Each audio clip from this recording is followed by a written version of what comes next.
Have you ever wondered what lies at the end of a life of sacrifice? For me, it wasn't gratitude. It wasn't love. It was a cold hospital room, and the sound of my own son checking his watch, anxious to leave my deathbed for another woman's birthday party. They say revenge is a dish best served cold. But when I opened my eyes and found myself 30 years in the past, I realized revenge isn't about hurting them. It's about saving myself. This is the story of how I canceled my wedding, rewrote my destiny, and watched the people who destroyed me burn in the fires of their own making. The beep of the heart monitor was the only honest thing in the room. I lay there, my body withered, my lungs fighting for every scrap of oxygen. But the pain in my chest wasn't from the disease. It was from the conversation happening at the foot of my bed. Dad, seriously? My son Leo sighed, adjusting his silk tie. He was 35, successful, handsome, and completely heartless. Auntie Elena's birthday dinner starts in an hour. Mom had to pick today to have a crisis? It's deliberate. I swear she does this just to guilt us. My husband, Victor, stood by the window, looking at his reflection rather than his dying wife. She's always been dramatic, Leo, just like her mother. Tries to trap us here with pity. I wanted to scream. I wanted to sit up and remind them who had scrubbed their floors until her knuckles bled, who had stayed behind in this gray industrial town to nurse Victor's invalid parents while he played executive in Alaska with Elena, his high school sweetheart. Mom, Leo stepped closer, his voice dripping with annoyance. Look, we flew all the way back here. You're fine. The doctors said it's just a flare-up. Don't ruin tonight for Dad. Elena has been planning this for months. Elena, the woman who stole my husband, and now, my son. Get out, I rasped, my voice barely a whisper. Victor turned, frowning. What? I said, get out, go to her.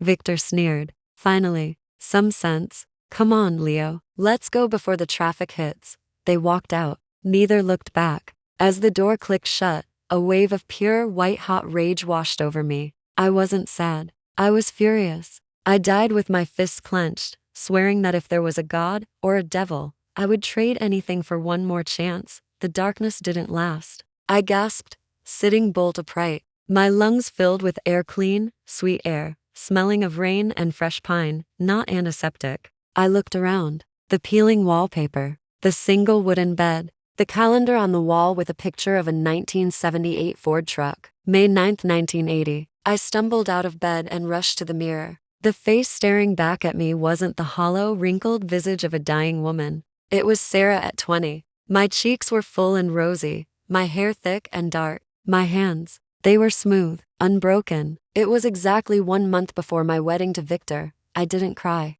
I didn't question the miracle. A cold, steely calm settled over me. I grabbed my coat and ran out the door. I headed straight for the factory administration office. Morning, Sarah. Mr. Henderson, the floor supervisor, waved a piece of paper at me. Just filed your marriage license application. Victor was just here, looking proud as a peacock. Said you two are tying the knot next month. Mr. Henderson, I said, my voice steady, breathless, only from the run. I need that paper back. He blinked, confused. Cold feet? It's normal, dear. Victor is a good catch. I need it back, I interrupted, staring him dead in the eye. Now. Reluctantly, he handed it over. I didn't let him finish his warning. I walked out of the office, stood by the storm drain, and tore the document into tiny white confetti. I watched my happy ending float away in the muddy water. Next stop, the town clinic. Dr. Evelyn, a stern woman who had been my mother's best friend, looked up as I burst in. In my past life, she had offered to sponsor me for nursing school. I had said no, choosing to be a good wife instead. Sarah? She asked, surprised. I thought you were busy with wedding plans. The wedding is off, I said. Dr. Evelyn, is that scholarship still available? I want to learn. I want to leave this town. She studied my face for a long moment, then smiled a rare, genuine smile. Smart girl. I'll make the call today. That evening, I returned to the company housing complex. The air was thick with the smell of coal and dinner cooking. In my previous life, Victor's parents Frank and Martha had moved in with us temporarily right before the wedding. That temporary lasted 30 years. They were parasites who believed I existed solely to serve them. I walked into the kitchen carrying a bag of groceries, fresh pork chops, potatoes, and greens. I had spent my own paycheck on this. Martha was already there, snooping around my counters. When she saw the bag, her eyes lit up like a predator's. "About time, girl," she barked. "Frank is starving." "What did you get? Ribs? Good, get cooking. And make sure they're tender. My teeth aren't what they used to be." She reached for the bag. In the past, I would have handed it over, apologized for being late, and eaten the scraps while they feasted. Today, I sidestepped. Martha grabbed empty air and nearly lost her balance. "Careful, Martha," I said coolly. "What did you say?" She straightened up, face turning red. "Give me the food. You think just because you're marrying my son you can have an attitude?" "I'm not marrying your son," I said, placing the bag on the high shelf. "And this food? I bought it with my money. If you're hungry, go buy your own." Frank waddled in from the living room, hearing the commotion. "What's this nonsense? Sarah, stop being a brat. Hand over the meat." He reached for me, his hand raised as if to strike a habit he had whenever he didn't get his way. I didn't flinch. I grabbed the heavy wooden broom from the corner and slammed it onto the table with a crack that echoed through the room. "Touch me," I whispered, my voice low and dangerous, "and I will break this over your arm. I am not your servant. I am not your daughter-in-law. Get out of my kitchen."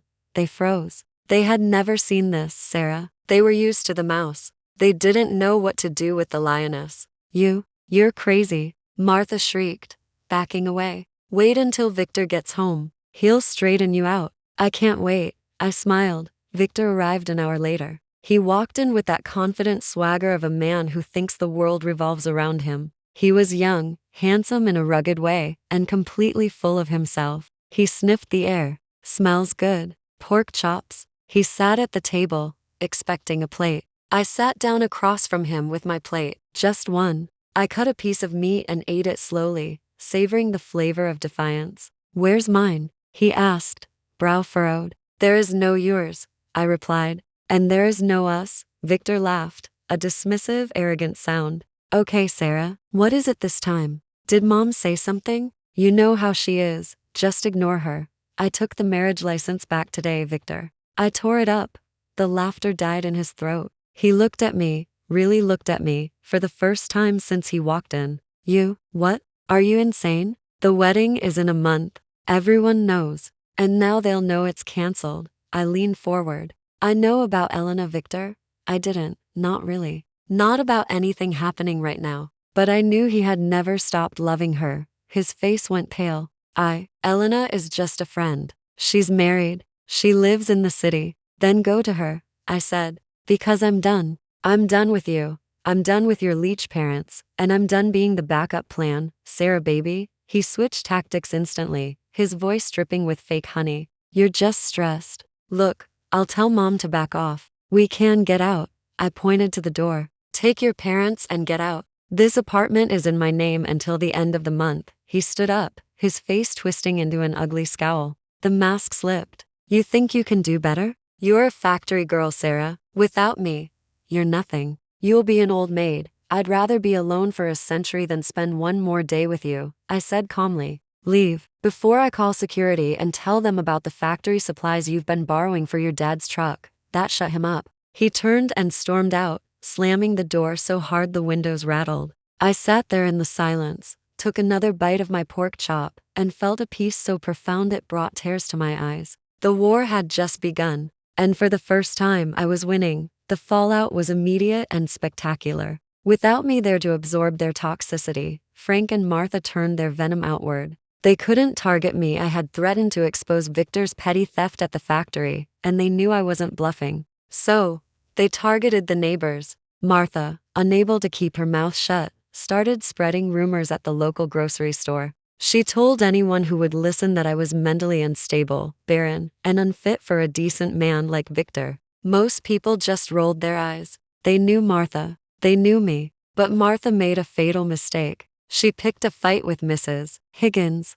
Mrs. Higgins wasn't just any neighbor. She was the wife of the regional director, the man who held Victor's career in the palm of his hand. It happened on a Tuesday. I was walking home from the library, books on anatomy tucked under my arm, when I saw the commotion in the courtyard. Martha was screaming, her face purple with rage, waving a spatula like a weapon. You think you're better than us just because your husband pushes a pen? My Victor runs that floor. Mrs. Higgins, a woman of steel and pearls, simply crossed her arms. Your son, she said icily, is a shift supervisor on probation. And after this display, I doubt he'll be that for long. Martha lunged. She actually scratched Mrs. Higgins' face. The police weren't called, but something worse happened. The telephone lines buzzed. By the time Victor got home that evening, he wasn't a supervisor anymore. He had been demoted to the loading dock backbreaking labor for half the pay. I watched from my window as Victor screamed at his parents in the street.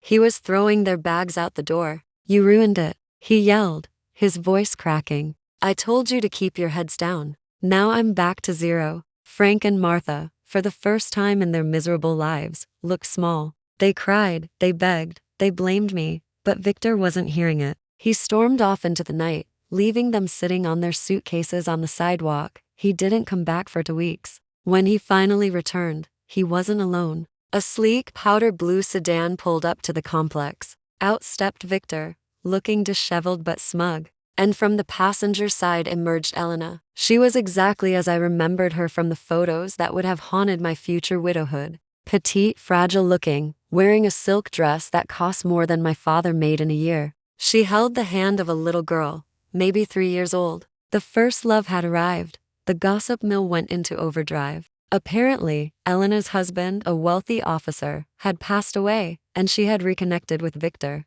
She had come to support him in his time of need. I knew the truth. She was a shark in a silk dress. In my past life, I found their photo album from the Northwest. They had lived there as husband and wife in everything but name, while I wrought in this town. He had written my true wife on the back of her photo. I ran into them the next day at the post office. I couldn't avoid it. Sarah? Elena's voice was like wind chimes, light, airy, and annoying. She stepped in front of me, blocking my path. Oh, it is you. Victor told me everything. I wanted to say I'm sorry. She placed a manicured hand on her chest. I never wanted to be the reason you two didn't work out. I told Victor he should honor his commitment to you, even if his heart was always elsewhere. It was a masterclass in passive aggression. She was trying to paint me as the charity case, the woman Victor was forced to be with until his true love returned. Victor stood behind her, chest puffed out, waiting for me to cry or scream. He wanted a reaction. He wanted to feel important. I looked at Elena. I looked at the little girl, who was already eyeing Victor with suspicion. And I looked at Victor, the man who would, in a few years, grow bitter and resentful when Elena's money ran out and her demands piled up. Elena, I said, smiling brightly, don't apologize. You should be thanking me.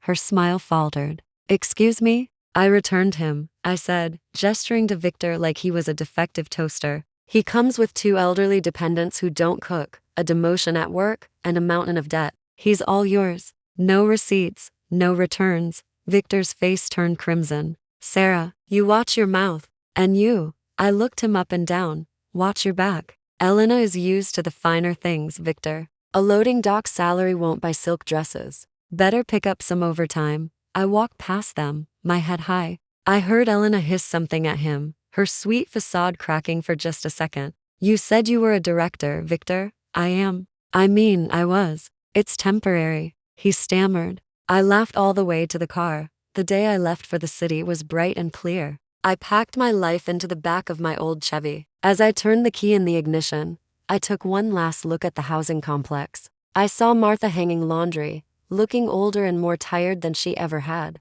I saw Frank sitting on the porch, staring blankly at nothing. And through the thin walls of Unit 4B, I could hear shouting. It was Elena's voice, shrill and demanding, followed by the crash of something breaking. They were already in hell, and I was driving toward the sunrise. I didn't just dodge a bullet. I dodged a cannonball. 30 years of misery erased. A lifetime of regret, replaced by an open road. I turned up the radio, singing along to a song about freedom, and pressed the gas pedal. My name is Sarah. I am 20 years old. I am going to be a doctor. And this is just the beginning of my life. Sometimes the bravest thing you can do is let go. Sarah didn't just save herself. She let her tormentors destroy each other. It's a reminder that we accept the love we think we deserve, so raise your standards. If Sarah's story of redemption and absolute savagery gave you the chills, smash that like button right now. It helps more than you know. And if you want more stories about turning the tables on fate, subscribe and turn on notifications. You don't want to miss what comes next. Thanks for listening. And remember, your second chance starts the moment you decide you've had enough. Catch you in the next story.